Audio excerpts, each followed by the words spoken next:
Okay, so we're back again. In the last video, I talked a little bit about how the 2016 election results by county correlated with the number of new cases in the pandemic in 2020.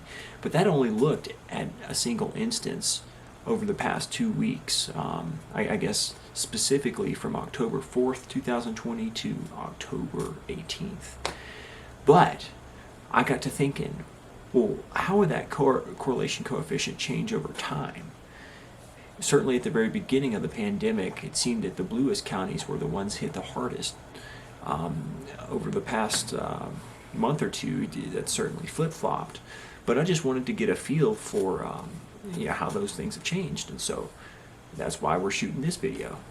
Okay, so to illustrate my point further, we're going to take a look at how the map has changed over time.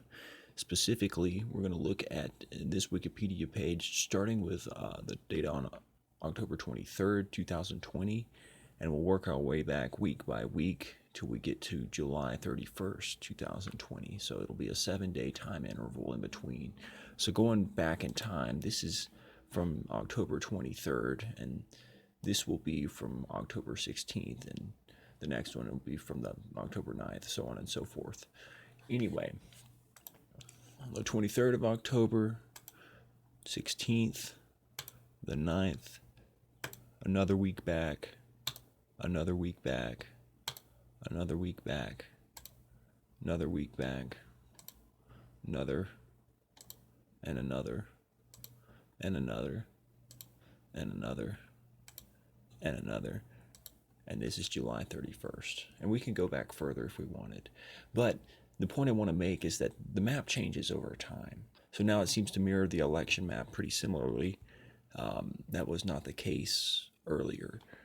So what I want to do is look at how that correlation coefficient has changed over time. Okay, so we've taken a look at this data here. And I want to go through and see how it changes over time, specifically how that Pearson correlation coefficient changes over time. So in order to do that, like last time, I'm going to use Python 3 and use a lot of the same code as last time. So we're just going to import the values and the relevant libraries here. So that's good. Then likewise, we get rid of the bad data. You can watch the previous video if you want a more thorough explanation. Then we get the population by county. Get rid of the Alaska data because the election data was not delineated by borough in Alaska. So now that that's done, the main difference here is we're going to loop over every single day, starting, I think, with January 21st or something like that. So anyway, to make things simpler, we're going to define the function outside the loop. So the function that calculates the covariance will be defined outside the loop, so that way we don't have to define it every single time. Likewise, we're going to pre-allocate our values, the beta matrix that stores the coefficients for the trend line, along with the Pearson correlation coefficient, that R value, so UW, R, and then WR. We're going to pre-allocate arrays of zeros to speed up our loop. So now let's get to it. Basically what this loop does is, I said it earlier, just goes through and it subtracts the total number of cumulative cases 14 days, on the current day from what happened 14 days in advance. So basically we're looking at how many new cases happened over a 14-day time interval. And anyway, we get rid of the Alaska data as well, and then we calculate the trend line, and we just do this over and over and over again for all 200 days. So now the code is running. You see initially that there is a negative correlation between how the counties voted and the number of cases per capita. What that means is, the further to the left they voted initially, the more likely you were to contract COVID. However, as things progress, you notice the R values go up. That's because the more red, more neoconservative counties are the ones contracting the virus. And all these numbers are great, but let's take a look at it on an actual plot. So here we have the correlation coefficient over time. So basically on this x-axis here is the days since January 22nd, starting with January 22nd, which is 0. But yeah, the days since January 22nd that 14-day window starts. So here it would be January 22nd to like February 5th or 4th or 5th or 6th or something like that.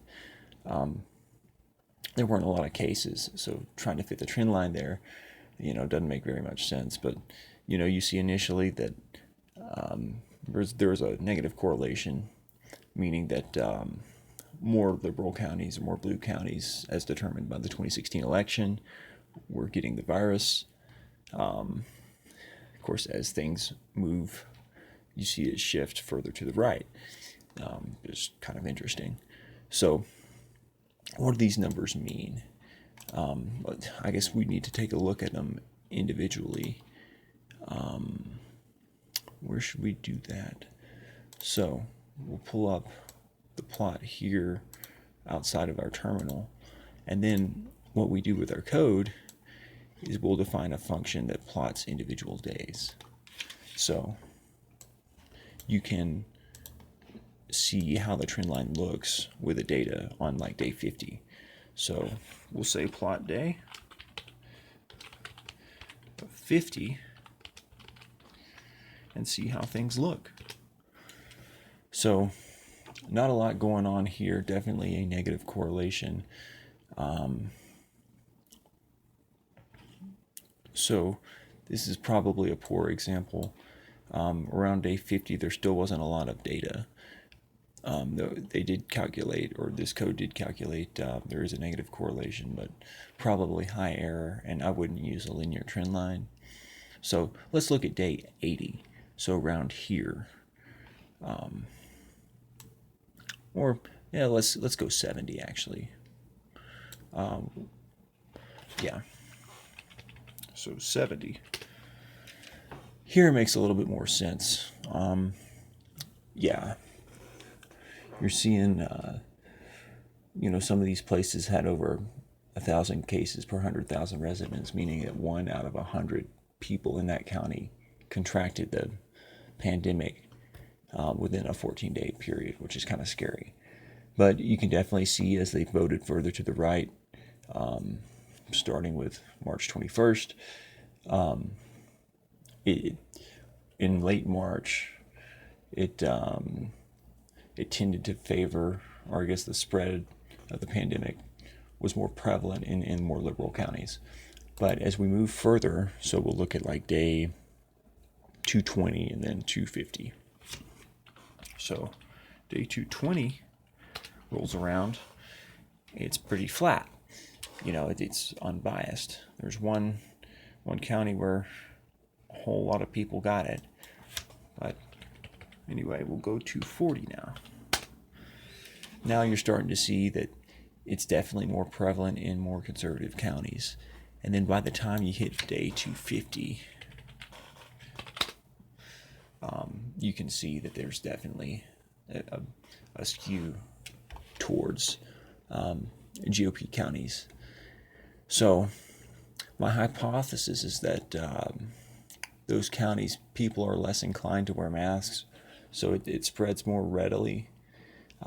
Just a suspicion. I can't prove it. It's, that's an opinion until we actually test it and look at data.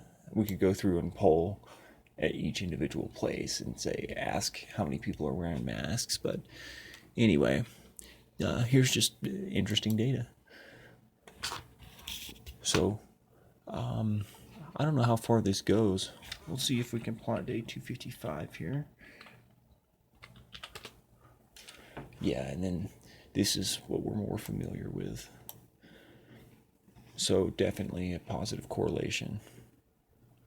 Anyway, just thought it was interesting, initially. It's more prevalent in liberal counties, and then as it goes on, it's more prevalent in conservative counties. Alrighty folks, so that concludes this video. I'll leave the code posted online. Just like last video, anybody can access it. I hope you got something out of it. Thank you so much for watching. If you liked it, give it a like. If you have any questions or suggestions for future videos, just leave it in the comments down below, and really appreciate you watching. I'll hope to see you in the next video.